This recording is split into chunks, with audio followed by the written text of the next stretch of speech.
కనపరుస్తున్నాము. ప్రార్థన చేద్దాం. ఎవరు మౌనంగా ఉండవద్దు. ప్రతి ఒక్కరు ప్రార్థన చేయండి, ప్రార్థన చేయండి, ప్రార్థన చేయండి, ప్రార్థన చేయండి. హల్లెలూయా. స్తోత్రం, స్తోత్రం, స్తోత్రం, స్తోత్రం, స్తోత్రం. Praise the lord, praise the lord, praise the lord. Hallelujah, hallelujah, hallelujah. ప్రార్థించండి, ప్రార్థించండి. దేవుని బిడ్డలైన ప్రతి ఒక్కరు ప్రార్థన చేయండి. ఈ బల్ల ద్వారా దేవుడు గొప్ప కార్యము చేయాలని, ప్రతి ఒక్కరికి యేసు తన రక్తము చేత మనలను కడిగి శుద్ధీకరించాలని ప్రార్థన చేయండి. ఓ హల్లెలూయా. స్తోత్రం, స్తోత్రం, స్తోత్రం.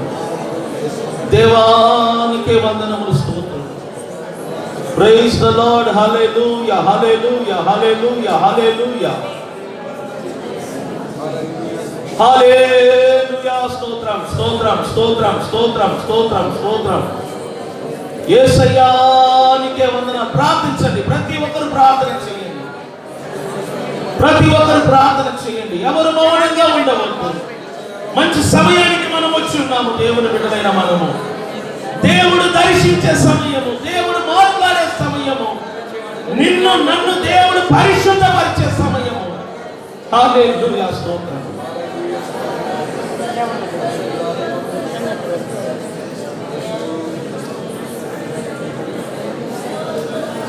హల్లెలూయా. స్తోత్రం.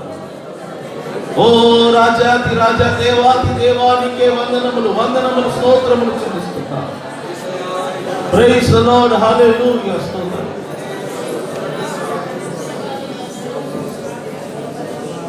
ఇదిగో నేను బల్ల ఇవ్వటకు సిద్ధంగా ఉన్నాను.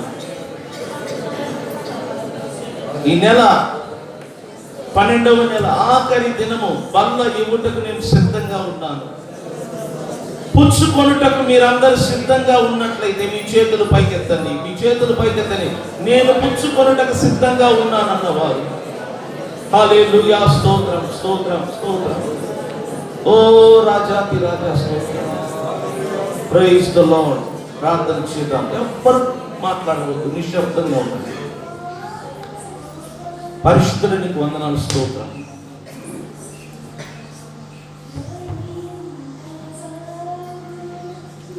జనవరి నుండి డిసెంబర్ వరకు మీరు మమ్మలను నీ రెక్కల క్రింద కాపాడి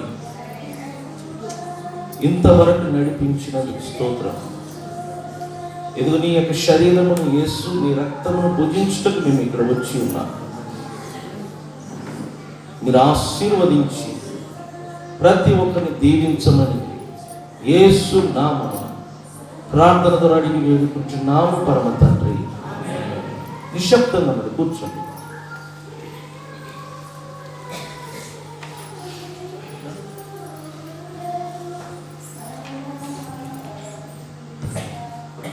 సగమ అర్థం చేసుకోండి. బల్ల అనేది ఇంపార్టెంట్. ఇది నాకు తెలుసు, మీకు ఇది ఒక ఆటలుగా ఉంటుంది బల్ల తీసుకోవటం.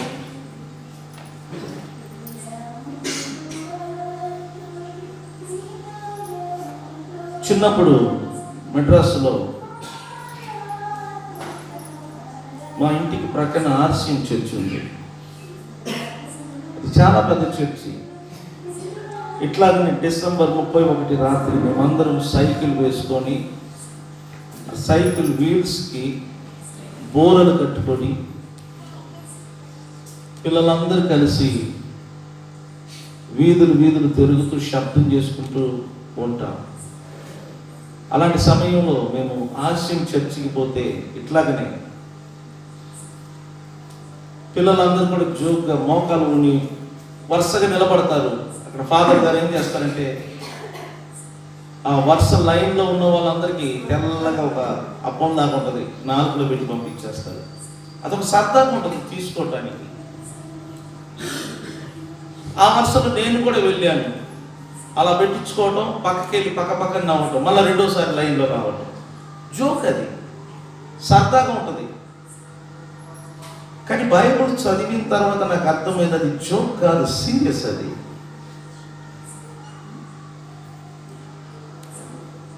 మనం తీసుకుంటున్న రొట్టె అనేది ప్రభు యొక్క శరీరము.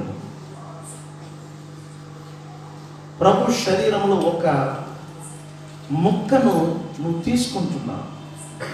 దాని అర్థం ఏంటి తెలుసా? క్రీస్తు శరీరములో ఒక్క ముక్కను నువ్వు తీసుకొని ఆ స్థానములో నీ దేహాన్ని సమర్పించటం.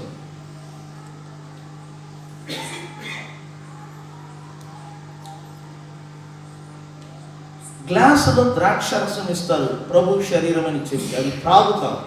అది త్రాగటానికి టేస్టీగా ఉంటుంది. దాని అర్థం ఏంటి తెలిసిన? మనం త్రాగుతున్న ఒక చుక్క ఏంటి తెలిసిన? ప్రభు యొక్క రక్తం. అది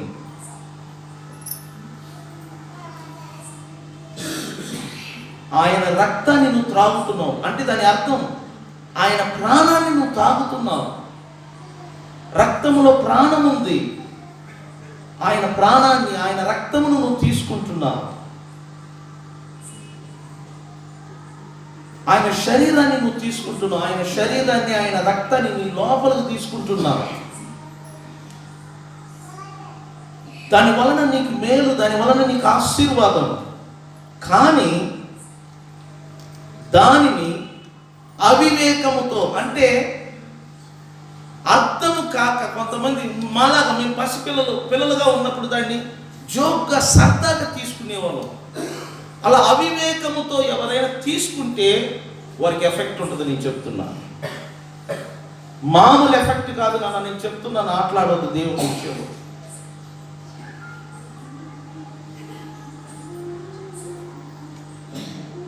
అందువల్ల ఒక భయము, ఒక భక్తితో, ఒక పరిశుద్ధమైన మనసుతో దాన్ని తీసుకోవాలి.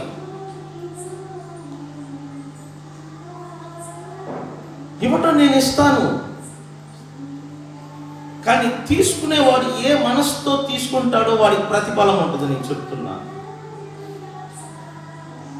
నీలో ఆ యొక్క యోగ్యమైన మనసు, సిద్ధపాటు మనసు లేకుండా నువ్వు దాన్ని జోగ్గా పిల్లల్లాగా నువ్వు తీసుకున్నావు అనుకో, దాని ప్రభావం నీకు తగులుద్ది. కొన్ని కుటుంబాలు దెబ్బతింటానికి కారణం అదే, కొంతమంది అనారోగ్య పాలవటానికి కారణం అదే, కొంతమంది మరణించడానికి కారణం అదే. పౌలు అంటాడు, అనేకులు నిద్రించి ఉన్నారు ఇందును బట్టి, అనేకులు రోగులై ఉన్నారు ఇందును బట్టి. ప్రభు శరీరం అని వివేచింపక తినటం. ఏంటంటే చెప్పండి, వివేచించటం. వివేకం అంటే ఏంటి తెలిసిన? అర్థం కాక, గ్రహింపు లేక, ఒక అండర్స్టాండింగ్ లేక తీసుకోవటం. చెప్తున్నాను, దేవునితో ఆటలాడవద్దు. ఎవరికైనా నేను చెప్తున్నాను సీరియస్గా, వారిని, దైవజనుని ఎవరితో ఆటలాడచ్చు. దేవునితో ఆటలాడితే మాత్రం దేవుడు ఒక్క క్షణం చాలు మనం దెబ్బ పట్టుతారు. అందుకే నేను చెప్తున్నా, ఆ స్థితి మనకు రాకూడదు, ఆ పరిస్థితి మనకు రాకూడదు. మనలో ఎంతో కొంత భయం ఉండాలా, దేవునికి మనం లోపడాలా, గర్వ అహంకారం వాటిని ప్రక్కన పెట్టాలా, మనల్ని మనం తగ్గించుకోవాలా. ప్రభువా నన్ను క్షమించు, ప్రభువా నన్ను క్షమించు, నాలో గర్వము అహంకారము పని చేస్తుంది, నన్ను క్షమించు, నేను తప్పిపోయినాను, నీ సన్నిధికి రాలేక నేను దూరమైనాను, నన్ను క్షమించు. ఇదిగో నేను దైవజనుని మీద నేను విరుద్ధముగా మాట్లాడాను, లేకపోతే అసూయ, ఈర్ష్య మనసు కలిగి ఉన్న, నన్ను క్షమించు. ఇదిగో నా తోటి వారితో నేను సమాధానముగా లేను, ఇదిగో నా యొక్క రక్త సంబంధులతో నేను ఐక్యత కలిగి లేను, నన్ను క్షమించు. మనస్ఫూర్తిగా దేవుణ్ణి క్షమాపణ అడగాల. ఎందుకంటే బైబిల్ అంటుంది, ఇదిగో ఆయన సకల దుర్నీతి నుండి మనల్ని ఏం చేస్తాడంట? కడిగి శుద్ధీకరించు ఆయన రక్తము. సో నిన్ను నువ్వు యేసుకు సమర్పించుకో, నీ జీవితమును యేసుకు సమర్పించుకో. ఆయన ఏమన్నాడు? ఇదిగో ఇది చేయనప్పుడల్లా మీరు నన్ను జ్ఞాపకము, ఆయన జ్ఞాపకం చేసుకో, ఆయన జీవితాన్ని జ్ఞాపకం చేసుకో, ఆయన ప్రవర్తనను జ్ఞాపకం చేసుకో, ఆయన గుణలక్షణమును జ్ఞాపకం చేసుకో. ఆయన గుణలక్షణం ఏంటి? ఇదిగో ఆయనను కొడుతున్నారు, ఆయనను తిడుతున్నారు, ఆయన మీద ఉమ్ము ఊస్తున్నారు, ఆయనను నిందిస్తున్నారు, వెనకాల అనేక మంది ఆయనను చూసి హేళన, ఎగతాళి, అపహాస్యము చేస్తున్నారు. కానీ ఆయన ఏమన్నాడు తెలుసునా? తండ్రి వీరు ఏమి చేయుదురో వీరు ఎరుగరు గనుక వీరిని, అది ఆయనకున్న లక్షణం. వీరిని క్షమించుడి, వీరేమి చేయుదురో వారికి తెలియదు. మనం చాలా వరకు తెలియకనే చేస్తూ ఉంటాం. వీరిని క్షమించమన్నాడు. యేసు గుణలక్షణం క్షమించటం.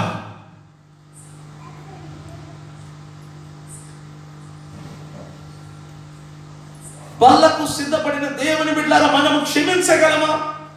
ఒకవేళ ఈ 2020లో భార్య భర్తలైన మీకు ఐక్యత లేకుండా పదే పదే మీ మధ్య ఘర్షణ, గొడవలు వస్తూ, మీ మధ్య మాటలు లేకుండా, సమాధానం లేకుండా ఎవరైనా ఇక్కడ ఉంటే, బల్ల తీసుకోవటానికి ముందు మీరు మాట్లాడండి.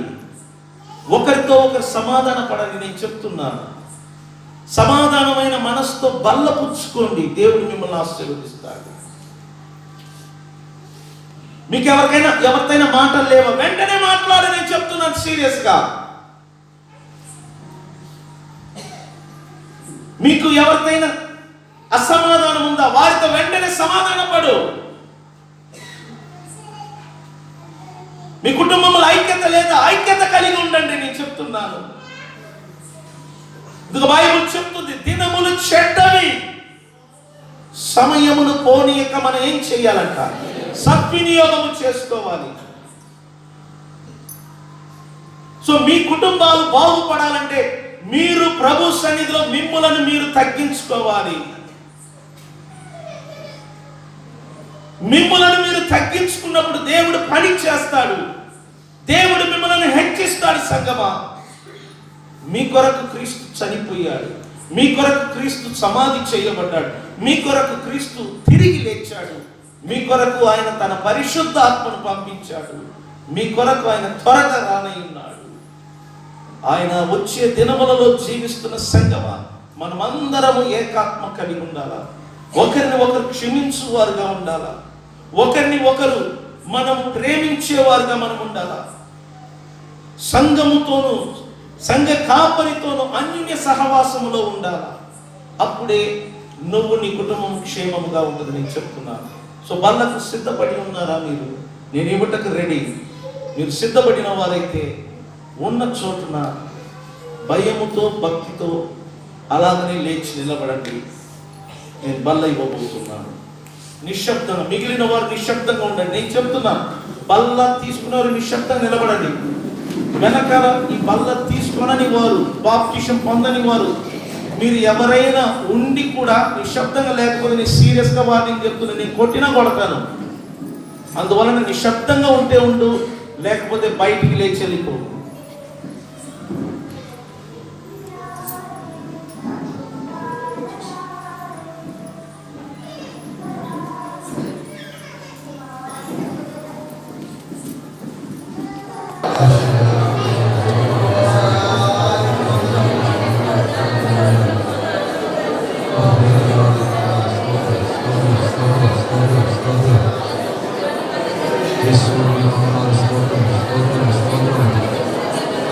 Hallelujah.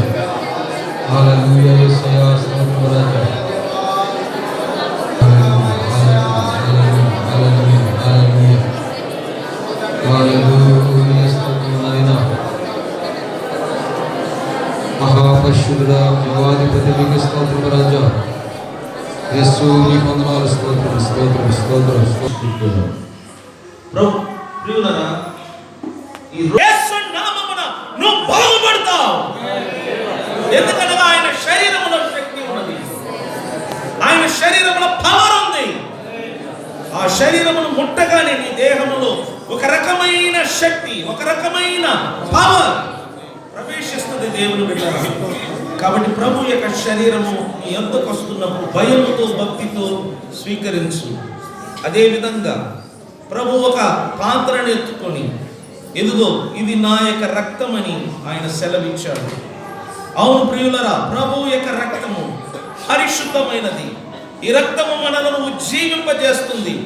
ఈ రక్తం మనలను తెప్పరిల్ల చేస్తుంది. ఈ రక్తము మనకు జీవాన్ని అనుగ్రహిస్తుంది. ఈ రక్తము బైబిల్ చెప్తుంది ప్రతి పాపములను మనలో నుండి తీసివేస్తుంది. ఇంటి రక్తము చిందించిన ప్రభు కొరకు చేతులు పైకెత్తి స్తోత్రం చెప్దామా? హల్లెలూయా! రక్తము ప్రాయశ్చిత్తము చేసినట్లుగా బైబిల్ చెప్తుంది. ప్రభు శరీరము, ప్రభు రక్తం మన మధ్య ఉన్నది. నేను ప్రార్థన చేసి మీ మధ్యకు సహోదరుల ద్వారా పంపిస్తాను. మీరు ప్రార్థన పూర్వకం మీ మధ్యకి ఎవరు తెస్తున్నారనేది కాదు ఇంపార్టెంట్. మీ మధ్యకి వస్తున్న ఆయన శరీరము, ఆయన రక్తమే ప్రాముఖ్యమైనది. దాని మీద మీరు దృష్టి ఉంచండి.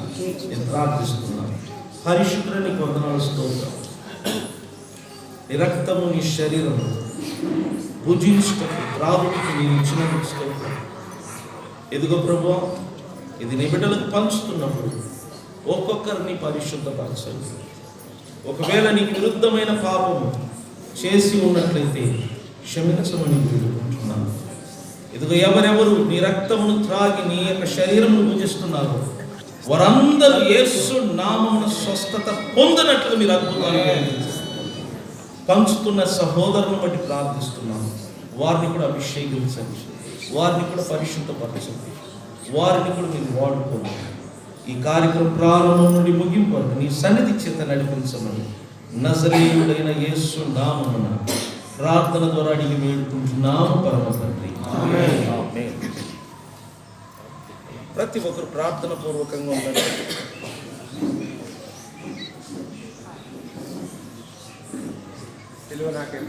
ప్రియ యేసుని చితిని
డిసెంబర్ వరకు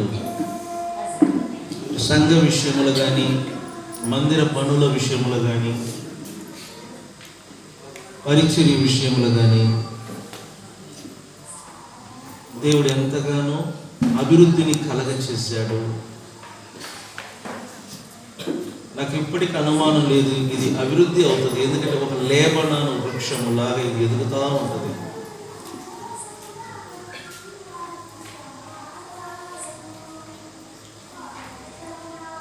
దేవుడు ఎన్నడూ కూడా మాట తప్పనివాడు.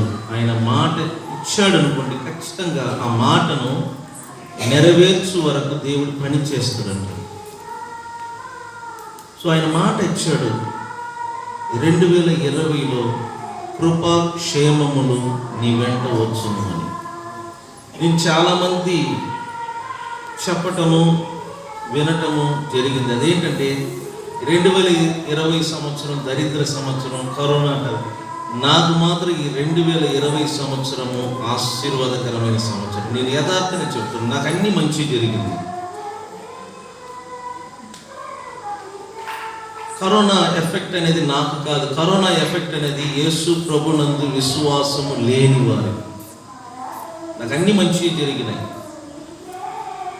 ఫస్ట్ పాప చైన్ పోయినంతవరకే. నేను ఫస్ట్ పోయింది ఏంటంటే ఈ సంవత్సరం పాప చైన్ పోయింది. నేను అప్పుడు బాధపడ్డాను.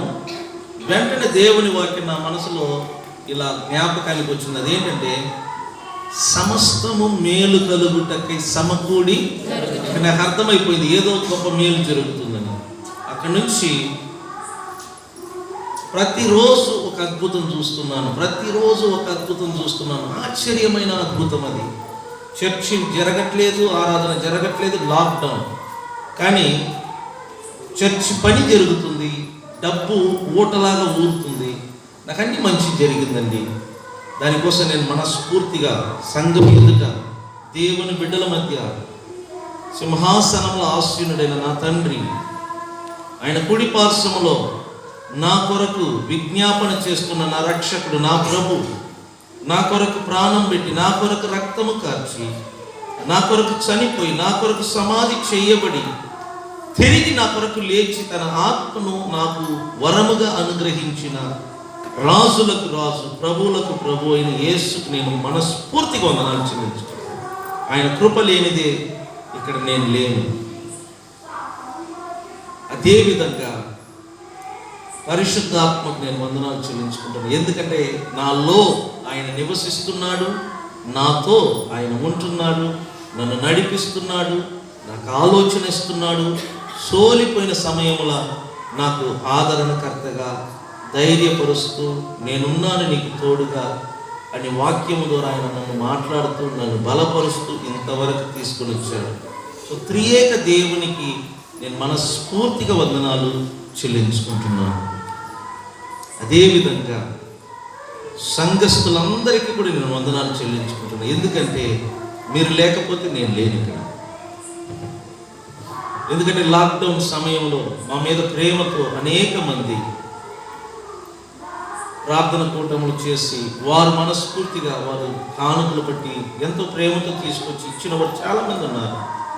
ఎంతోమంది లాక్డౌన్ సమయంలో వచ్చి మమ్మల్ని బలపరుస్తూ, మాతో మాట్లాడుతూ, ధైర్యపరుస్తూ ఎందరో ఉన్నారు. వారికి నేను మనస్ఫూర్తిగా రుణపడి ఉన్నాను. వారికి నా వందనాలు. అట్లాగనే ఒక్కొక్క పని విషయములు కానీ, పనుల విషయములు కానీ, మందిర పనుల విషయం అన్నిట్లో తోడు నీడగా ఉండి ఎంతోమంది సహాయపడ్డారు. ఎందరో కానుకల రూపంలో కానీ, దశమ భాగం రూపంలో కానీ, కృతజ్ఞత కానుకల రూపంలో ఎన్నో విధాలుగా సహాయపడ్డారు. వారికి కూడా నేను మనస్ఫూర్తిగా వందనాలు చెల్లించుకుంటున్నాను. అసలు ఇప్పుడు ఈరోజు రాత్రి జరిగే ఈ కార్యక్రమానికి ముందు టెన్షన్ ఉంటుంది. నాకైతే ఈ సంవత్సరం టెన్షనే లేదు. నేను కాము కూర్చున్నాను. నాకు అర్థమైపోయింది అన్ని ఆటోమేటిక్ జరిగిపోతుంది. నేను ఫ్రీగా, హ్యాపీగా, కాముగా ఉన్నాను, పనుకొని ఉన్నాను. ఎవరు వస్తున్నారు తెలియదు, ఎవరు పోతున్నారు తెలియదు, కానీ పనులు మాత్రం చక్క చక్క చక్క చక్క జరిగిపోయింది. ఒక్కటే గుర్తుపెట్టుకోండి, దేవుని పని ఎన్నడూ ఆగదండి. నేను చెప్తున్నాను, ఎవరో ఒకరు వచ్చి పని చేస్తారు. నాకు అర్థమైపోయింది.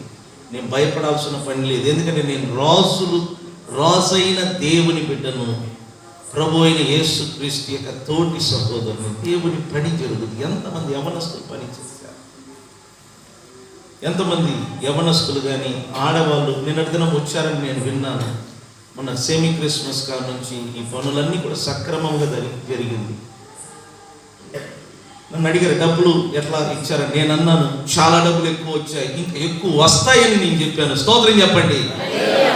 గేదె పాలు ఇవ్వదంట, కానీ పాలు ఇస్తుందని నేను అనగానే గేదెలో ఆ పాలు ఊట ఊరి కింద పడుతుందంట.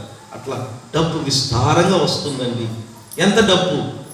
పట్టజాలనంత డబ్బు. మీరు చూడబోతున్నారుగా. కాబట్టి బల్ల తీసుకున్న వాళ్ళు నెమ్మదిగా లేచి కవర్లు తీసుకుని నిలబడండి.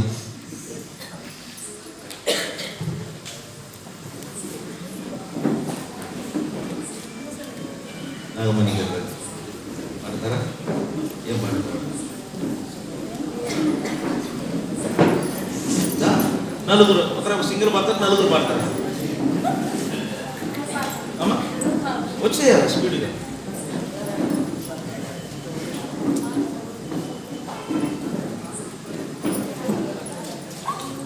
బల్ల తీసుకున్న వాళ్ళు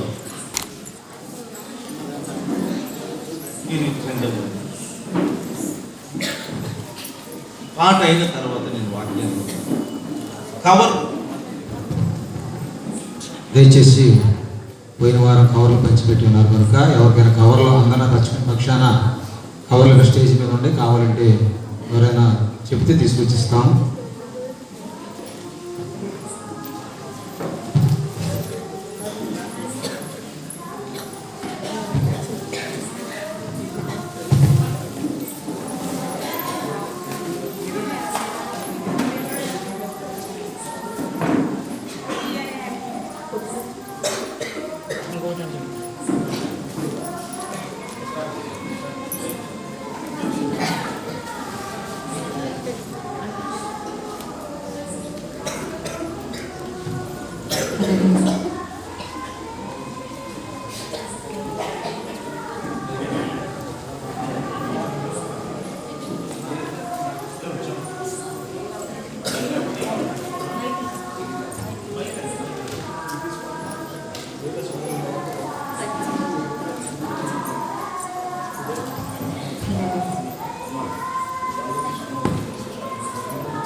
గడచిన కాలం కృపలో నమ్ము కాచిన దేవానికి స్తోత్రం.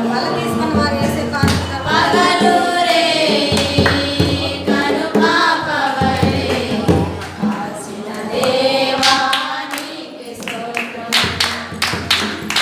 గడచిన కాలం కృపలో నమ్ము కాచిన దేవానికి స్తోత్రము.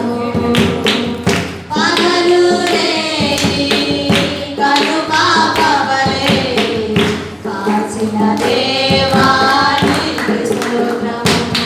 మమ్ము కాచిన దేవానికి స్తోత్రము.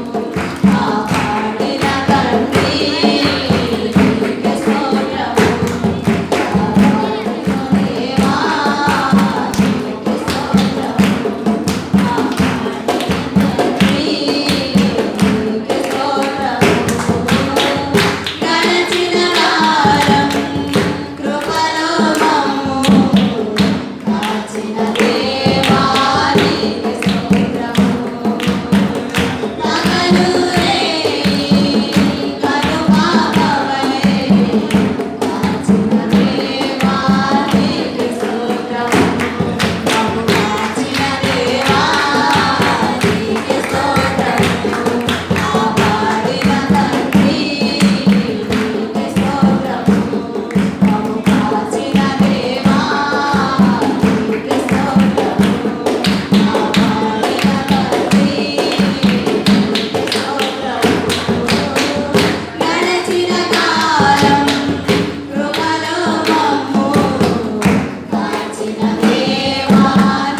Praise the lord.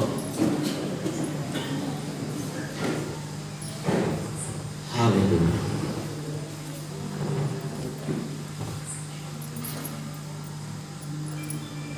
Suresh Martha కూడా నేను మనస్ఫూర్తిగా వందనాలు.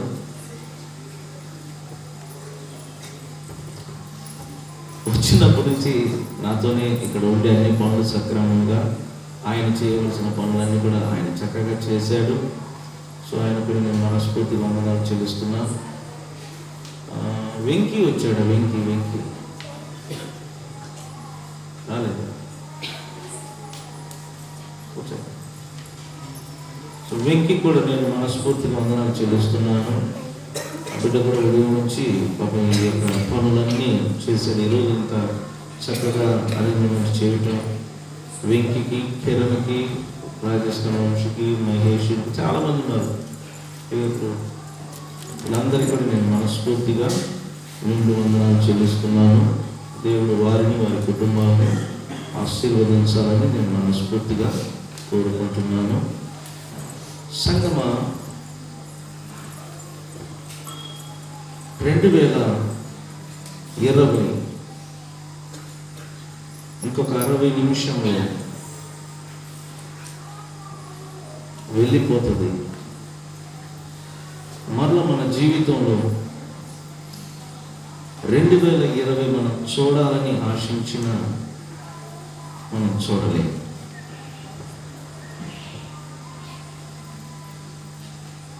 కొన్నిసార్లు అనిపిస్తుంది మనకి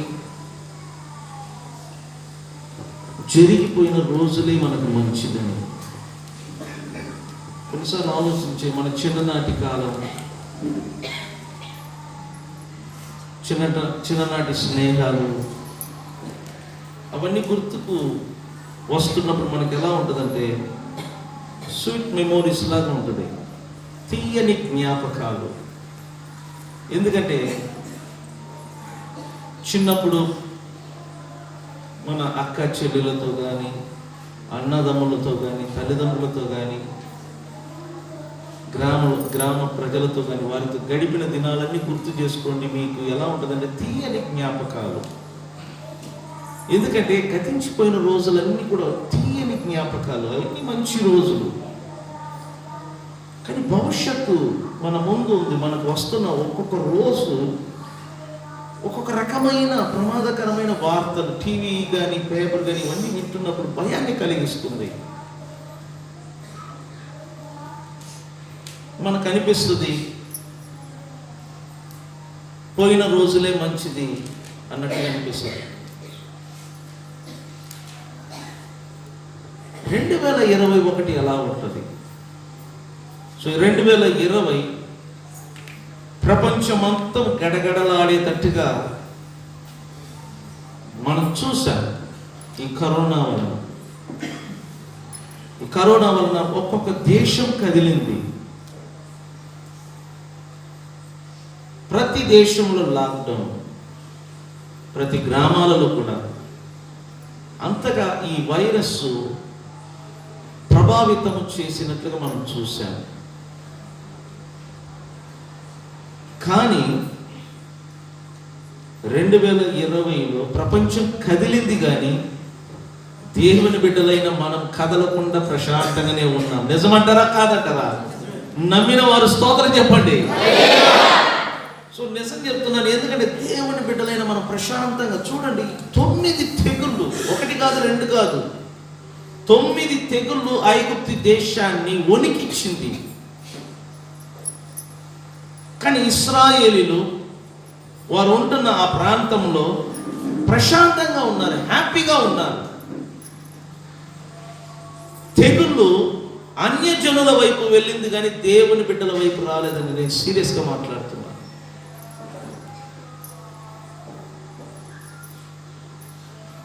అది తెగుళ్ళు కానీ, రోగము కానీ అన్యుల వైపు మళ్ళుద్ది, మన వైపు రాదండి. మనం భయపడితేనే. నేను ఎన్నోసార్లు చెప్పాను, కరోనా జబ్బు నన్ను తీసుకురండి, నేను ముద్దు పెడతాను. ఎందుకంటే నన్ను అంటుకోదు. అర్థమైందని నేను చెప్పేది. కరోనా రోగుల మీద చేతులు పెట్టి ప్రార్థన చేశాను, నన్ను అంటుకోలేదు.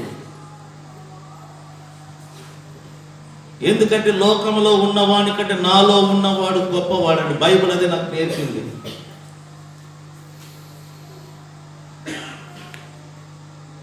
నాలో ఉన్నాడు దేవుడు, ఆయన నా ఊపిరి, ఆయన నా శ్వాస, నా బ్లడ్లో ఆయన ఉన్నాడు, నా బాడీలో ఆయన ఉన్నాడు. ఆయన ఏమని నేర్పాడు తెలిసిన, మీరు రోగుల మీద చేతులు ఉంచినప్పుడు వారు బాగుపడతారు కానీ వారి రోగం మనకు అంటుకోదు సుమా.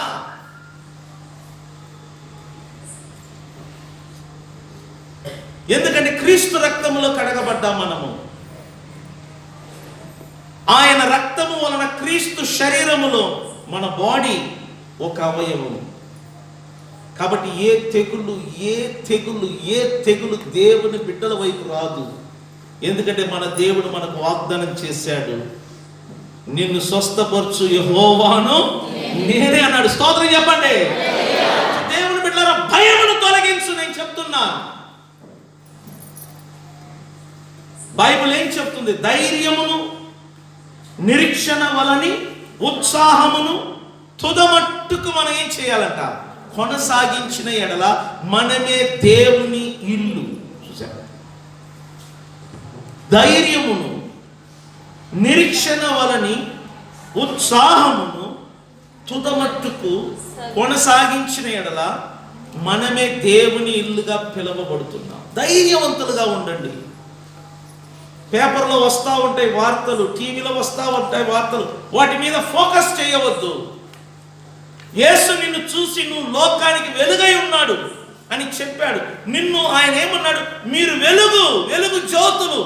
మీ వెలుగుతో, మీ ప్రకాశముతో చీకటి లోకాన్ని వెలిగించాలి కానీ మీరు చీకటి లోకములో చీకటిగా జీవించడం దేవుని చిత్తం కాదు.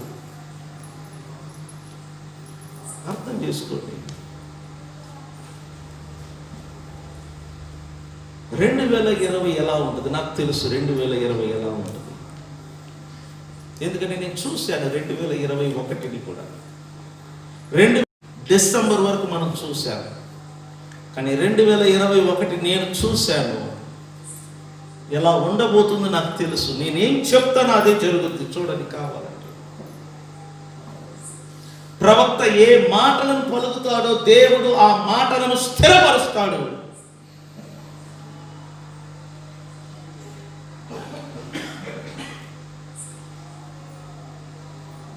పరిశుద్ధాత్మ దేవుడు చెప్తున్నాడు. ప్రసంగి గ్రంథము 3వ అధ్యాయం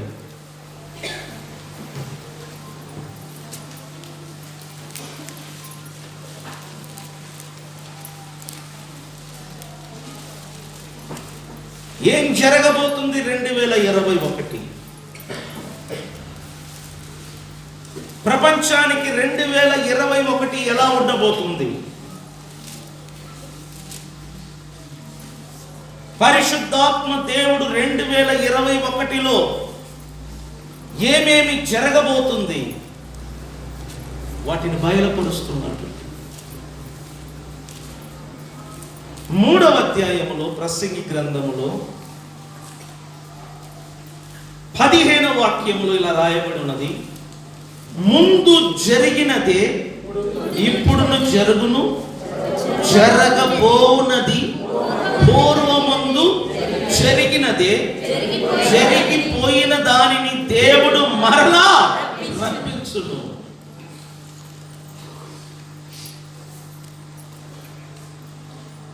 ముందు జరిగినదే ఇప్పుడును జరుగును, జరగబోవునది. వినండి, రానున్న 21లో జరగబోవునది. క్రొత్తదేముండదు. పూర్వకాలములో జరిగిన వాటినే దేవుడు మరలా 2021లో కూడా ఏం చేయబోతున్నాడు? జరిగిస్తాడు. 2021లో క్రొత్తగా జరిగేది ఏమీ ఉండదు. పూర్వకాలం ముందు జరిగినదే దేవుడు మరలా తిరిగి తీసుకొని వస్తున్నాడు వాటిని మన కాలంలో. ఏం జరిగింది పూర్వకాలంలో? వేటిని దేవుడు తిరిగి తీసుకొని రాబోతున్నాడు. దీని గురించి ఆలోచిస్తున్నప్పుడు పరిశుద్ధాత్మ దేవుడు క్లియర్గా నాకు చూపించాడు. ఒక స్త్రీల కూడికలో నేను వాక్యం చెప్తున్నప్పుడు నాకు అర్థమైంది 2021 ఇదే జరగబోతుంది, 2022 ఇదే జరగబోతుంది, 2023 ఇదే జరగబోతుంది, 2024 ఇదే జరగబోతుంది, 2025లో కూడా ఇదే జరగబోతుంది, 2026లో కూడా ఇదే జరగబోతుంది, 2027లో కూడా ఇదే జరగబోతుంది.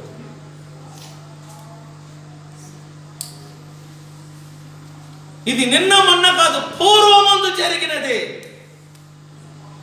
పూర్వకాలంలో జరిగినదే దేవుడు మరలా రప్పిస్తున్నాడు మన కాలంలో. అది ఏంటి తెలుసిన? నేను చెప్తున్నాను వినండి. ఆదికాండము 41వ అధ్యాయం. హల్లెలూయా. ఈ 41వ అధ్యాయములో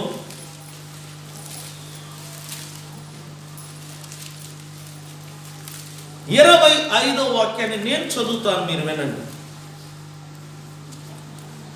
అందుకు యోసేపు, ఫరో కనిన కల ఒకటే, దేవుడు తాను చేయబోచున్నది ఫరోకు తెలియచేసింది. ఈ మాటను అందరూ చెప్తామా? దేవుడు తాను చేయబోచున్నది ఫరోకు తెలియజేసేది. దేవుడు ఎప్పుడైనా ఏదైనా చేయాలనుకుంటే వాటిని ఎవరో ఒకరికి తెలియచేస్తారట. ఫరో కాలములో ఒకటి జరగబోతుంది.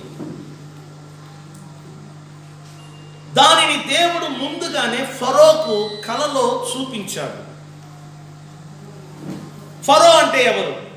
ఐగుప్తి దేశానికి రాజు.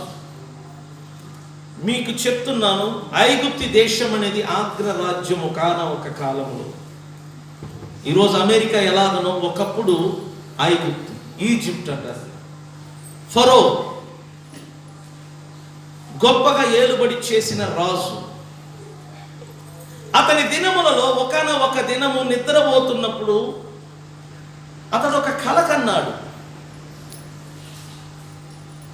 ఆ కలలో 7 బలమైన ఆవులను చూశాడు. పుష్టిగల ఆవు భూమిలో నుండి రావటము, 7 ఆవులను చూశాడు. దాని తర్వాత బక్కగా చిక్కగా బలహీనమైన మరొక 7 ఆవులను చూశాడు. ఈ బలమైన ఆవులను బక్కగా చిక్కగా బలహీనంగా ఉన్న ఆవులు వచ్చి మింగి వేసినట్లుగా ఒక కళ చూశాడు. అదేవిధంగా మరొక కళ చూశాడు. మీకు అర్థమయ్యేటట్టుగా మీ భాషలో నేను చెప్తున్నానండి. ఒక 7 సంవత్సరములు విస్తారమైన పంట పండినట్లుగా అతడు చూశాడు. మరొక 7 సంవత్సరము పంటలు లేకుండా కరువుతోనూ ప్రజలు ఆకలితోనూ చనిపోతున్నట్లుగా, బలహీనమైన ప్రజలు కనబడుతున్నట్లుగా మరొక కళను చూశాడు. ఈ కళ యొక్క భావము అతనికి అర్థం కావలా. దీని గురించి తెలుసుకోవటానికి ఎంతో మందిని పిలిపించాడు. కానీ ఎవరు కూడా అతని యొక్క కళ యొక్క భావమును చెప్పలేకపోయారు. మనం చదువుదాం, మీకు అర్థం అవ్వాలని నేను సింపుల్గా అలా చెప్పాను. ఇప్పుడు చదువుదాము. అక్కడ ఆయన చూసిన కళలు ఏంటో మనం చదువుదాము. చూడండి, మొత్తం చదవాలంటే మనకు సమయము సరిపోదు. 25 నుంచి చదువుదాం. అందుకు యోసేపు ఫరోతో, నీవు కనిన కల ఒకటే, దేవుడు తాను చేయబోచున్నది ఫరోకు తెలియచేసెను. ఆ 7 మంచి ఆవులు 7 సంవత్సరములు, ఆ 7 మంచి వెన్నులు 7 సంవత్సరములు, కల ఒకటే. వాటి తర్వాత చిక్కిపోయి వికారమై పైకి వచ్చిన 7 ఆవులను 7 సంవత్సరములు తూర్పు గాలి చేత చెడిపోయిన 7 పీల వెన్నలు కరువు గల 7 సంవత్సరములు. నేను ఫరోతో చెప్పు మాట ఇదే, దేవుడు తాను చేయబోచున్నది ఎవరికి చూపించాడు? ఫరోకు చూపించాడు. 7 మంచి ఆవులు, మరొక 7 బలహీనమైన ఆవులు. ఫస్ట్ 7 మంచి ఆవులు బలముతో బాగా పుష్టి గల ఆవులు రావడం చూశాడు. దాని తర్వాత మరొక 7 ఆవులను చూశాడు. ఇవి బలహీనంగా ఉంది, చాలా బలహీనంగా కనబడుతుంది. ఈ ఆవులు వెంటనే మంచి ఆవులను మృంగినట్లుగా అతడు కలలు చూశాడు. అతనికి అర్థం కాల. అప్పుడు యోషేబు వచ్చి దానికి భావం చెప్తున్నాడు. మీరు చూసిన ఆ మంచి 7 ఆవులు మంచి 7 సంవత్సరములతో సమానము. మీరు చూసిన బలహీనమైన బక్కగా చిక్కగా ఉన్న మరొక 7 ఆవులు వచ్చి రానున్న 7 కరువు సంవత్సరములను చూపిస్తుంది. సో మొదటి 7 సంవత్సరాలంట మంచి పంటలు పండుతాయి. దాని తర్వాత మరొక 7 సంవత్సరాలు వస్తాయి. ఆ సంవత్సరములలో పంటలు పండవు. దేశమంతటా ఏముండబోతుంది? కరువు కాలం ఉండబోతుంది. సంగమ సీరియస్గా నేను చెప్తున్నాను, మీరు కావాలంటే రాసి పెట్టుకోండి. 7 అనే అక్షరం ముందు చూసారా? అది సంపూర్ణత గల ఒక సంఖ్య, సంపూర్ణత గల ఒక సంఖ్య. అది రానున్న 2021 మనకు మంచి లేకపోతే సమృద్ధి లేకపోతే క్షేమము లేకపోతే అభివృద్ధి, ఇటువంటి వాటిని తీసుకొని వచ్చే ఒక సంవత్సరముగా ఉండబోతుంది. రానున్న 2021లో నేను చెప్తున్నాను, మీరు మంచి పదార్థములను భుజిస్తారు. మీ వ్యాపారము, మీ రాబడి, మీ కుటుంబము, మీ పిల్లలు ఆర్థిక పరంగా కానీ కుటుంబ పరంగా కానీ ఇంటి పరంగా కానీ మీరు చాలా అభివృద్ధి అవుతారు.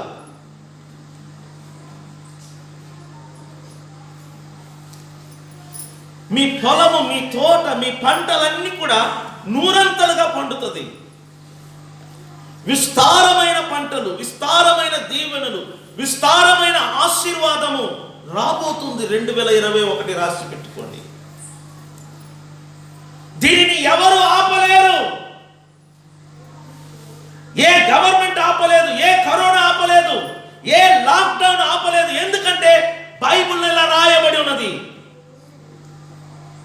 32 ఈ కార్యము దేవుని వలన నిర్ణయింపబడి ఉన్నది. ఈ కార్యము ఎవరి వలన? ఈ కార్యము ఎవరి వలన? రానున్న 2021లో విస్తారమైన పంటలు, విస్తారమైన లాభము, విస్తారమైన ఆశీర్వాదము, విస్తారమైన దీవెనలు ప్రపంచమంతా రాబోతుంది. ఇటు భౌతికంగా దేశాలు అభివృద్ధి అవుతాయి, ఆర్థికంగా దేశాలు అభివృద్ధి అవుతాయి. మన భారతదేశము ఆర్థికంగా ఇంకా బలపడుద్ది. భారతదేశంలో ఉన్న భారతీయులు ఇంకా అభివృద్ధి అవుతారు. ఎందుకంటే ఇది దేవుని చేత నిర్ణయించబడినది. ప్రపంచమే మారిపోతుంది. ప్రపంచము రానున్న సంవత్సరం ఇంకా వేగవంతంగా వెళ్ళబోతుంది. ఇప్పుడు వరకు మనం 4G చూసాం, 2G చూసాం, కానీ రానున్న సంవత్సరంలో 5G ఇంటర్నెట్ చూడబోతున్నాం. 5Gకి 4Gకి 3Gకి తేడా ఏంటి? 2Gకి తేడా ఏంటి? 2G 3G 5G వీటికి తేడా తెలుసా మీకు? చూడండి, 2G చాలా స్లోగా ఉంటుంది ఇంటర్నెట్. 3G 2G కంటే కొంచెం వేగంగా ఉంటుంది. 3G కంటే 4G కొద్దిగా వేగంగా ఉంటుంది. ఇప్పుడు మనం ఏ జీలో ఉన్నాము? జీ అంటే జనరేషన్. 4th జనరేషన్లో మనం ఉన్నాం.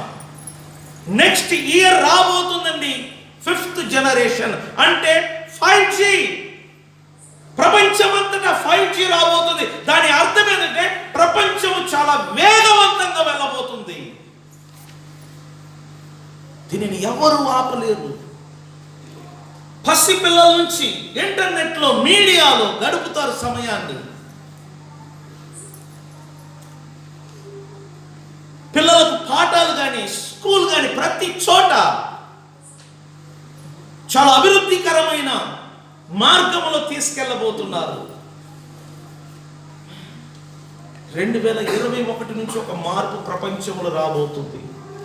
నువ్వు చూడని మార్పు, నువ్వు కలలో కూడా కనని మార్పు ప్రపంచంలో రాబోతుంది. అంత అభివృద్ధి దేశాలు రాబోతున్నది. ప్రపంచమంతటా అభివృద్ధి, ఇటు టెక్నాలజీ పరంగా కానీ, ఇటు ఆర్థిక పరంగా కానీ, ఇటు మానసిక పరంగా కానీ అన్ని విధాలైన అభివృద్ధి నెక్స్ట్ ఇయర్ నుంచి చాలా వేగవంతంగా జరగబోతుంది. మీరు కావాలంటే చూడండి. 7 సంవత్సరములు మంచి పంటలు పండుతాయి. దానిని ఎవడు ఆపలేరు. ఎందుకంటే అది యెహోవా వలన నిర్ణయించబడిన ఒక కార్యం. అది సేమ్ పూర్వకాలములో ఫరో దినములలో ఎలా మంచి 7 సంవత్సరాలు పంటలు పండిన సంవత్సరాలు, క్షేమకరమైన సంవత్సరాలు వారి యొక్క జీవితములలో వారు చూశారో, అదే సేమ్ అదే 21 నుంచి మనం చూడబోతున్నాం. ఎందుకంటే బైబిల్లో క్లియర్ గా ఉంది, పూర్వమందు జరిగినది మన దినములలో కూడా జరగబోతుంది.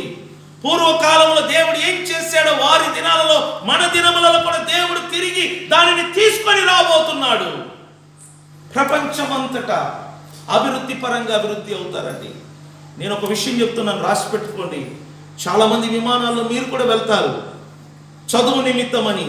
మీరు ఊహించని రీతిలో విమానాల్లో వెళ్తారు. ఎందుకంటే టెక్నాలజీ పూర్తిగా మారిపోతుందండి. అదే విధంగా దేవుని వాక్యము కూడా సమృద్ధిగా విత్తబడే సంవత్సరాలు ఇవి. ఎక్కడ చూసినా వాక్యం వినబడుతుంది. సెల్ ఫోన్లో మాత్రమే కాదు, టీవీలో మాత్రమే కాదు, మూల మూల దేవుని వాక్యం వినబడుతుంది. ఇటు లోకపరంగా ప్రజలు అభివృద్ధి అవుతారు, ఇటు దేవుని రాజ్యం అభివృద్ధి అవుతుంది, దేవుని సంఘం అభివృద్ధి అవుతుంది. మీకు ఒక విషయం చెప్పేనా, దేవుని సంఘము రాబోయే దినములలో ఉన్నతమైన స్థాయికి చేరుకుంటుంది. దేవుని సంఘములో ఆర్థికం కొదువు ఉండదు. దేవుని సంఘములో ఆర్థికం అనేది కొదువు చూడలేం. అంత ఉన్నతమైన స్థాయికి ఎక్కడ ఉన్న ఐశ్వర్యం అంత సంఘములోనికి వస్తుంది. మీరు కావాలంటే చూడండి. ఈ ఇయర్ ఇప్పుడు చూశారు కదా, నెక్స్ట్ ఇయర్ ఇదే రోజు చర్చ్ పరిస్థితి, చర్చ్ ఆర్థికం 100 అభివృద్ధి అవుతుంది. కావాలంటే చూడండి.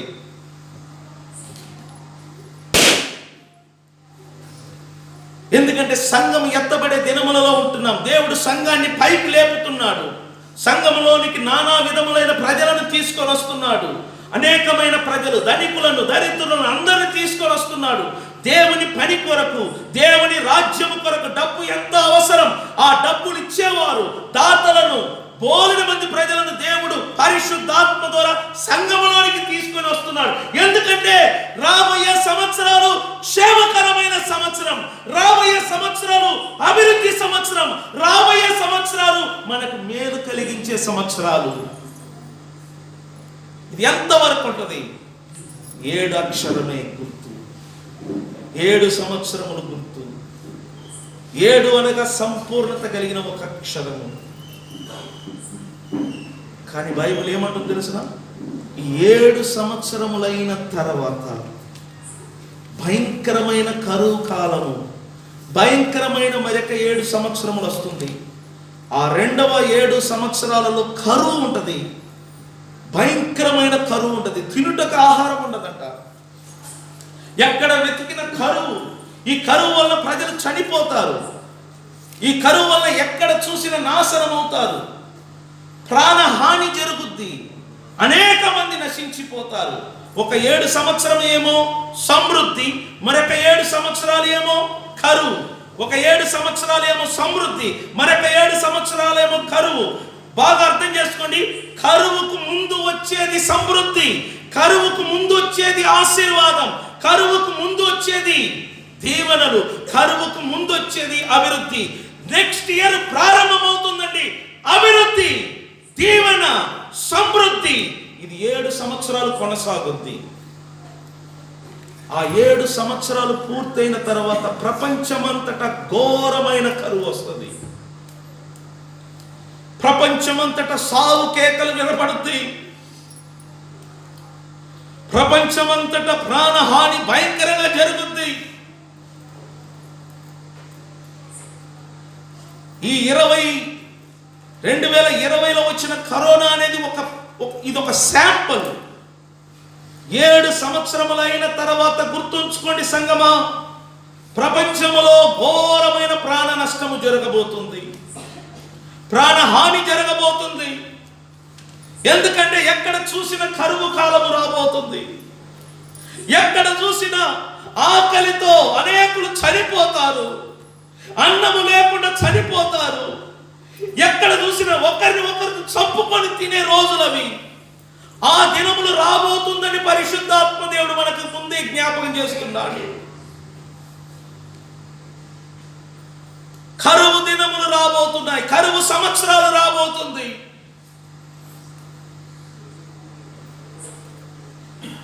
ఎటువంటి కరువు? ఏమిటి ఆ కరువు మీకు తెలుసా?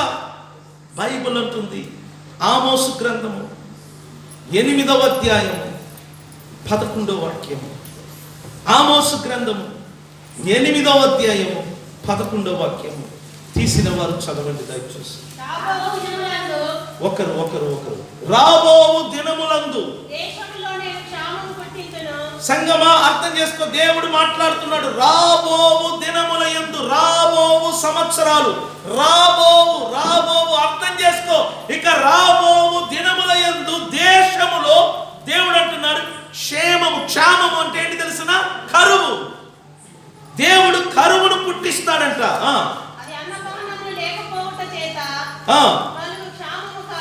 ఆ కరువు ఎటువంటి కరువు తెలిసిన? అన్నపానము లేకపోవుట చేత కలుగు కరువు కాదండి.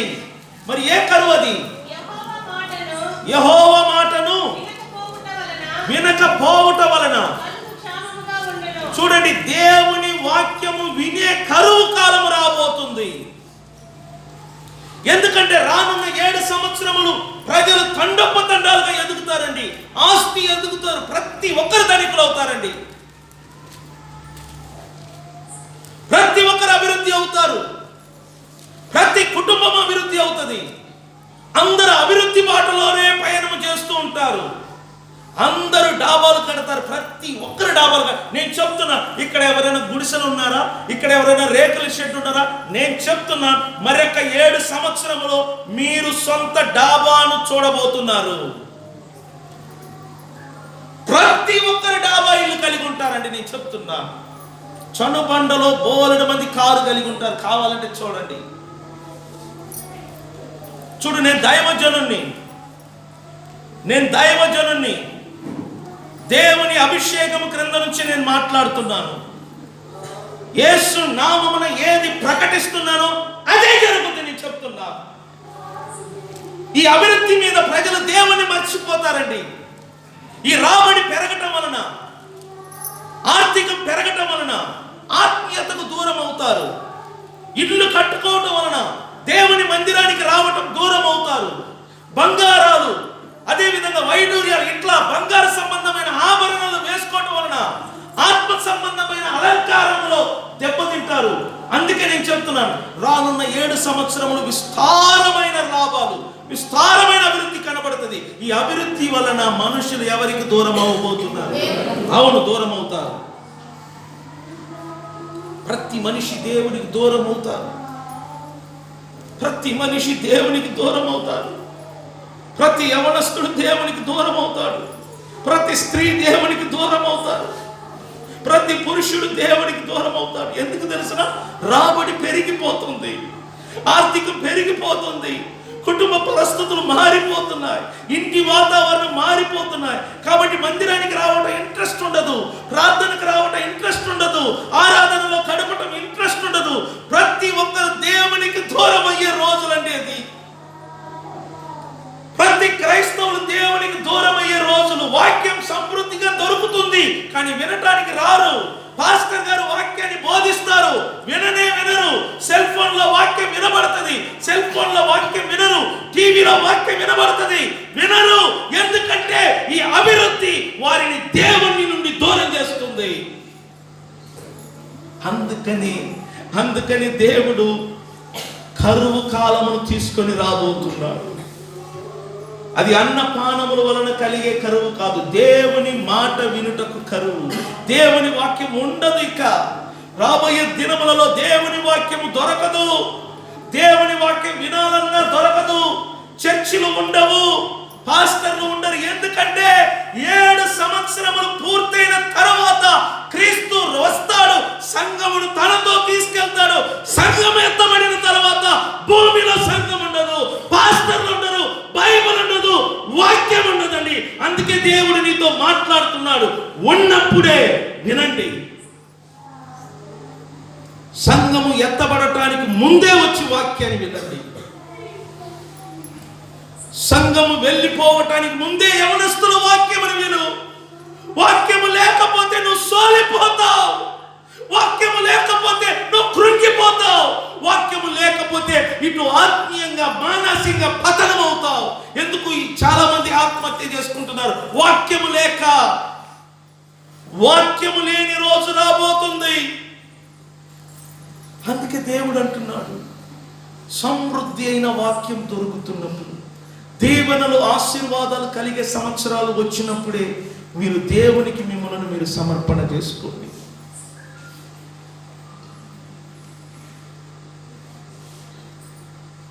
ఇదిగో మరికొద్ది క్షణములో 2020 వెళ్ళిపోతుంది. నెక్స్ట్ 2021 స్టార్ట్ అవుతుంది. 2021 ఎప్పుడు స్టార్ట్ అయిందో మీరు చూడండి. ప్రపంచమంతటా యేసు నామమున ఒక మార్పు రాబోతుంది సృష్టిలోనే. అది 7 సంవత్సరములు కొనసాగుతుంది. 7 సంవత్సరములు అనగా 2027 వరకు. 2027 తర్వాత సంఘము ఉండవచ్చు, వెళ్ళిపోవచ్చు. దేవుని వాక్యము దొరకదు. ఆమోసులో చెప్పిన ప్రవచనము, ఆమోసులో చెప్పిన ఆ మాట నెరవేరుతుంది. వాక్యము ఉండదు. నువ్వు బైబిల్ చూడాలన్నా నీకు దొరకదు. నువ్వు వాక్యం వినాలన్నా దొరకదు. వాక్యం చెప్పే పాస్టర్లు దొరకరు. ఎందుకంటే సంఘము వెళ్ళిపోయిన తర్వాత అంత్యక్రీస్తు పరిపాలన ప్రారంభమవుతుంది. అంత్యక్రీస్తు యొక్క పరిపాలన కాలం కూడా 7 సంవత్సరాలే. వాడి పరిపాలన కాలము 7 సంవత్సరం. అది ఘోరమైన కాలము. అంత్యక్రీస్తు యొక్క పరిపాలన కాలమును 2గా విభజించబడ్డది. 3.5 సంవత్సరాలు వచ్చి శ్రమ కాలం అంటారు. మరొక 3.5 సంవత్సర కాలం నుంచి మహాశ్రమల కాలం. నేను చెప్తున్నాను, అంత్యక్రీస్తు పరిపాలన ఈ యొక్క 7 సంవత్సరములు అయిన తర్వాత రావచ్చు. ఏది ఏమైనా 2021 నుంచి 2030 లోపులో ప్రపంచంలోనే ఒక మార్పు నువ్వు చూస్తావు. నేను చెప్తున్నాను. అది జరగకపోతే నేను దైవజనుని కాదు. కానీ ఒక సంతోషమైన వార్త ఇది ఏంటి తెలిసిన?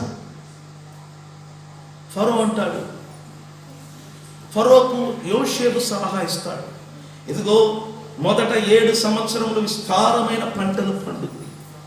ఐగుప్తి దేశమంతటా మంచి పంటలు పండుతూ ఉంటాయి. కాబట్టి ఒక్కొక్క ఐగుప్తి కుటుంబం నుంచి ఎన్ని శాతము భాగము తీసుకోమన్నాడు?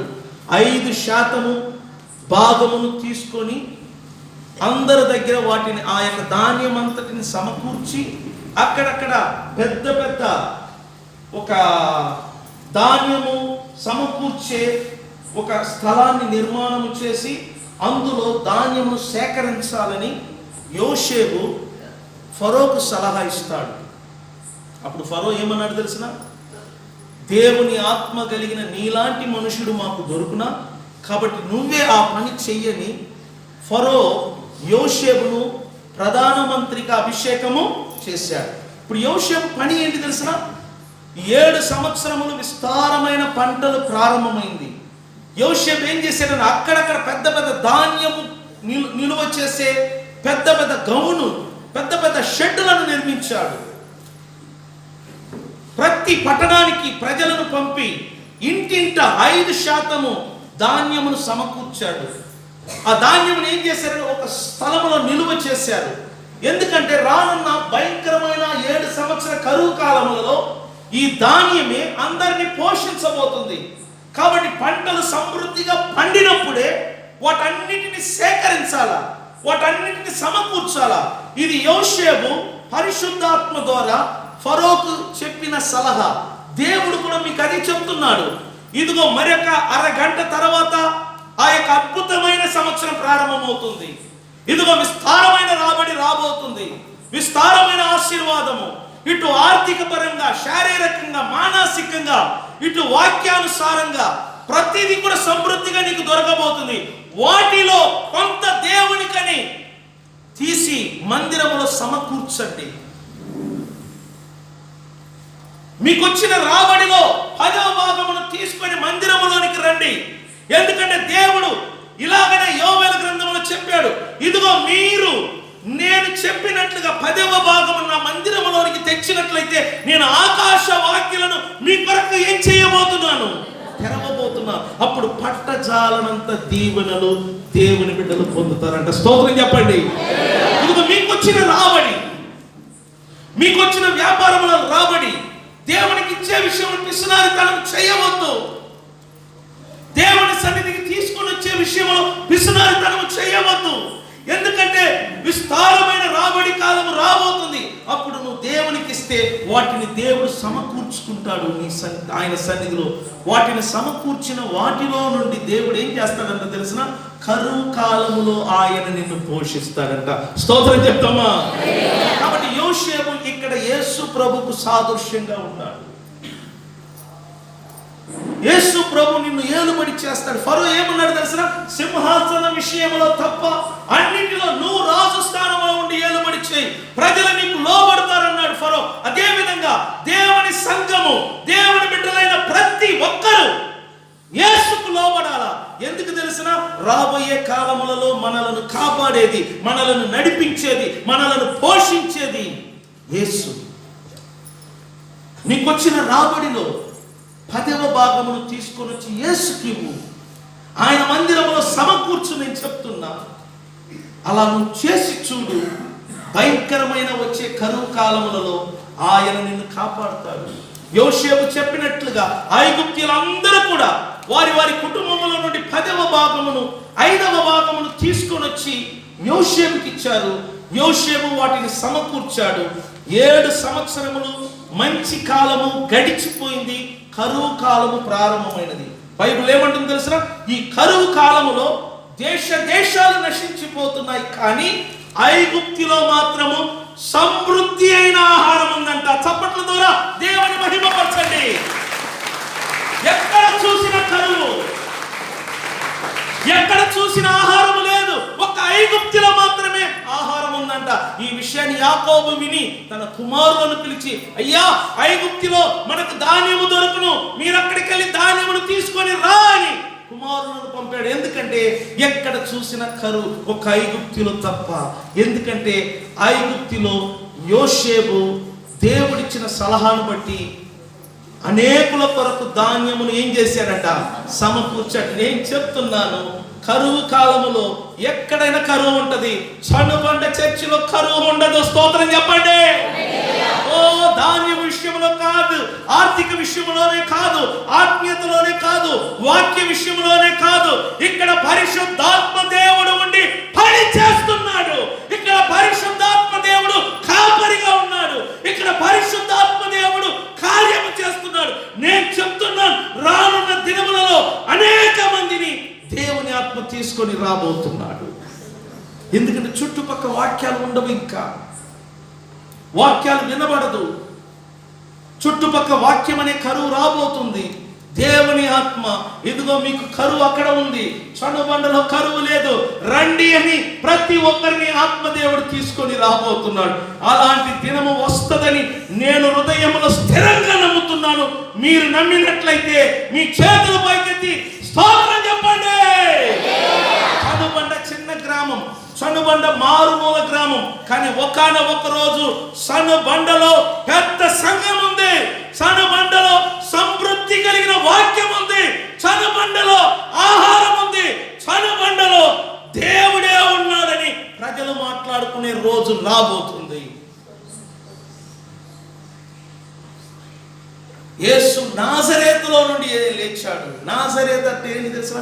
పనికిరాని ఊరు, వేశ్యడు, వ్యభిచారం చేసుకుని బ్రతికే ప్రాంతాన్ని నాజరేత్ అంటారు. అందుకే ఒక అతను అంటాడు, నాజరేతు నుండి ఏదైనా మంచిది వస్తుందా అన్నాడు. అంత చెడిపోయిన ప్రాంతం, కానీ అక్కడి నుంచి లోకరక్షకుడు లేచాడు. అట్లాగనే చనుబండ మారుమూల గ్రామం. చనుబండ అంటేనే అందరికి వామ్మో అంటారు, ఎందుకంటే ఊరు చివర, మన ఆంధ్ర రాష్ట్రానికి చివరి భాగము. కానీ ఇక్కడ క్రీస్తు తన సంఘమును లేవనెత్తుతున్నాడు. చుట్టుపక్క గ్రామాల నుంచి, చుట్టుపక్క ప్రజలను మందిరములోనికి తీసుకుని రాబోతున్నాడు. ఎందుకంటే ఇది దేవుని వలన నిర్ణయించబడిన ఒక కార్యం. ఇది దేవుడు తన దైవ సేవకుని ప్రాంతానికి తీసుకొని వచ్చి తన పనిని ప్రారంభించాడు. ఇప్పుడు ఆ పనిని పరిశుద్ధాత్మ దేవుడు కొనసాగిస్తున్నాడు.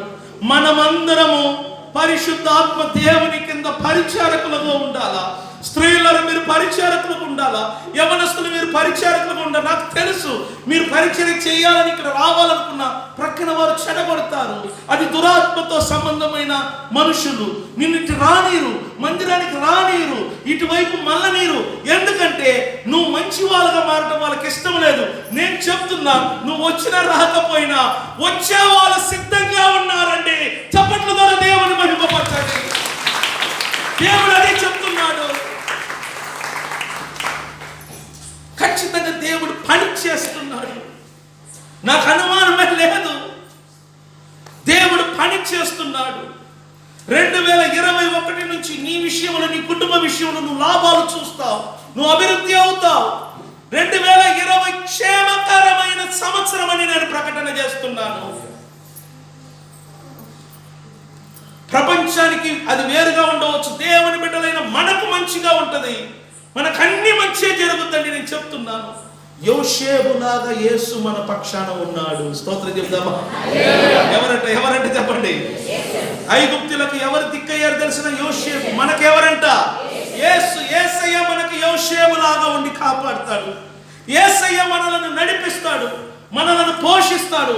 ఒక సందర్భంలో యోషేబు సహోదరులు వచ్చి యోషేబు ముందు నిలబడినప్పుడు వారందరూ భయముతో వణుకుతున్నారు. వారు ఏమన్నారు తెలిసిన? మమ్మల్ని క్షమించడి అంటే యోషేబు ఏమన్నాడు తెలిసిన?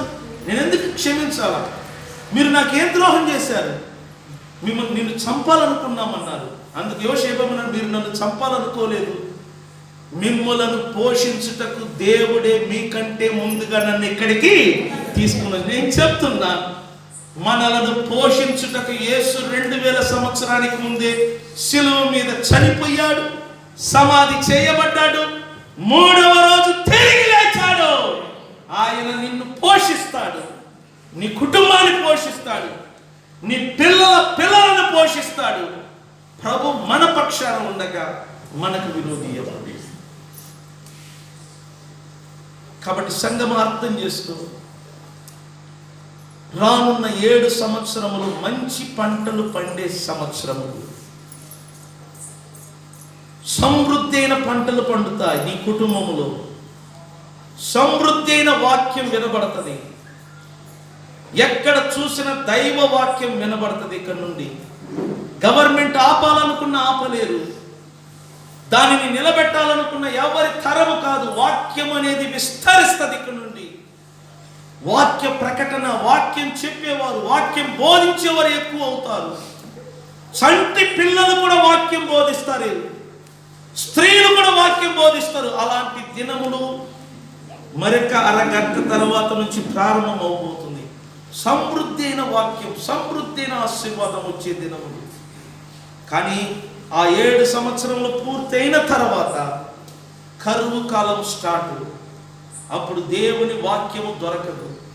అందుకే పరిశుద్ధాత్మ దేవుడు అంటున్నాడు, సమృద్ధి ఉన్నప్పుడే వాటిని అనుభవించండి, వాటిని సమకూర్చండి. నీ దగ్గర దేవుని వాక్యం వినబడుతున్నప్పుడు పరిగెత్తు, మందిరానికి రా, దేవుని వాక్యం విను. నీ దగ్గర డబ్బులు ఉన్నప్పుడు దేవునికి ఇవ్వవలసిన వాటిని ఇవ్వు.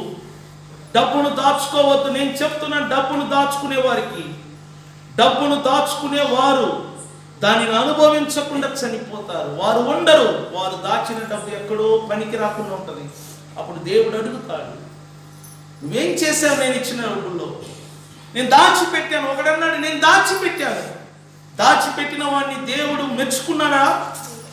దేవుడు ఏమన్నాడు తెలిసిన? దాచిపెట్టిన వాడిని చూసి వీడిని తీసుకెళ్లి కటిక చీకట్లో బంధించమన్నాడు. ఎందుకంటే నీ డబ్బు దేవుని పనికి ఉపయోగపడకపోతే అది శాపము. నీ డబ్బు దేవుని రాజ్యానికి నువ్వు విత్తకపోతే అది శాపము క్రింద మారుతుంది. అది నీకు ప్రయోజనం ఉండదు, నీ పిల్లలకు ఉపయోగపడదు. యూదా ఆ డబ్బు కొరకు యేసును నమ్మాడు. ఆ డబ్బును బట్టి తిన్నాడా? సుఖపడ్డాడా? బైబిల్ ఏమంటుంది? అది శపించబడిన డబ్బు అంట. డబ్బులో కూడా శాపాలు ఉంటాయని నేను చెప్తున్నా. ఎవరు దేవుని పని కొరకు వాడుకోరో, ఎవరు దేవుని పని కొరకు డబ్బును విత్తరో, ఆ డబ్బులు శపించబడతాయి. అది నేల పాలవుతుంది, ఎవరికి ఉపయోగపడదు. అందుకే నేను చెప్తున్నా, సమృద్ధి పంట వచ్చినప్పుడు, సమృద్ధి కాలం వచ్చినప్పుడు దేవుని పని కొరకు ధారాళముగా విత్తండి. మీ పిసినారితనమును తీసివేయండి. దేవుని మందిరములో ఆహారం ఉండినట్లుగా విస్తారముగా విత్తండి. అప్పుడు కరువు కాలంలో దేవుడు నిన్ను పోషిస్తాడు. సో నేను ప్రకటిస్తున్నాను, 2021 క్షేమకరమైన సంవత్సరము. చెప్పండి, ఏ సంవత్సరము? ఎలాంటి సంవత్సరము? చెప్పండి, ఎలాంటి సంవత్సరము? గట్టిగా చెప్పండి, ఎలాంటి సంవత్సరము? ప్లంటీ అంటారు. క్షేమకరమైన సంవత్సరములు స్టార్ట్ నీ జీవితంలో. 2020లో నువ్వు ఎంత నష్టపోయావో నాకు తెలియదు. 2020లో నువ్వు ఏ లాభము పొందకుండా నష్టపోయావో నాకు తెలియదు. కానీ 2021 క్షేమకరమైన సంవత్సరం. నీ కుటుంబానికి క్షేమము, నీ కుటుంబానికి లాభము కలిగించే సంవత్సరం, నీ కుటుంబాన్ని వెంటాడే సంవత్సరం. ఏది వెంటాడుతుందండి? నీ ఇంటిని క్షేమమే వెంటాడుతుంది. ఏదంటే చెప్పండి, ఆశీర్వాదం, మంచి మంచి పంటలు పండించే సంవత్సరము. టీవీ ముందు ఇటు నిలబడు. సెకండ్ వేవ్ ప్రారంభం అవుతుంది. ఇది కరోనా కంటే భయంకరమైన, నేను చెప్తున్నాను, కరోనా కంటే 1000 రెట్లు, కోట్ల రెట్లు భయంకరమైన వైరస్ వచ్చిన